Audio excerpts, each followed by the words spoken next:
Dorival জুনিয়রের অধীনে ছন্নছাড়া Brazil football একাদশ। দর্শক, বিস্তারিত জানতে পুরো ভিডিওটি দেখার অনুরোধ রইল। দর্শক, 2022 বিশ্বকাপের আগেও ব্রাজিল দল ছিল অপ্রতিরোধ্য।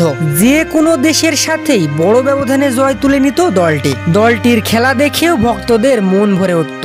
বিশেষ করে Neymar Junior, Paqueta, Vinicius Junior, Raphinha ও রিচার্লিসনের সংঘবদ্ধ আক্রমণে নাজেহাল হয়ে পড়ত প্রতিপক্ষ।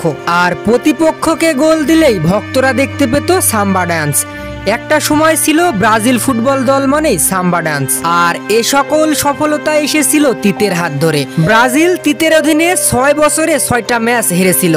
তার অধীনে ব্রাজিল 81টি ম্যাচ খেলেছিল, যেখানে জয় পেয়েছিল 60টি ম্যাচে আর পরাজয় বরণ করেছিল মাত্র 6টি ম্যাচে। বাকি 15টি ম্যাচ ড্র হয়েছিল।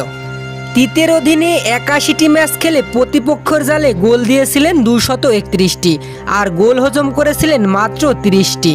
তাছাড়াও তিতের অধীনে এক ম্যাচে 2টি গোলের বেশি হজম করতে হয়নি ব্রাজিলকে। তবে হঠাৎই যেন বদলে গেছে ব্রাজিল ফুটবল।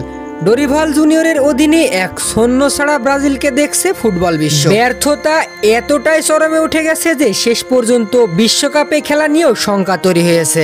ব্রাজিল দল তাদের সর্বশেষ 5টি বিশ্বকাপের বাছাই পর্বের ম্যাচে 4টিতেই হেরেছে, আর এই 4 ম্যাচে গোল দিয়েছে মাত্র 1টি। সব মিলিয়ে তাদের সর্বশেষ 14টি ম্যাচে জয় পেয়েছে মাত্র 4টি।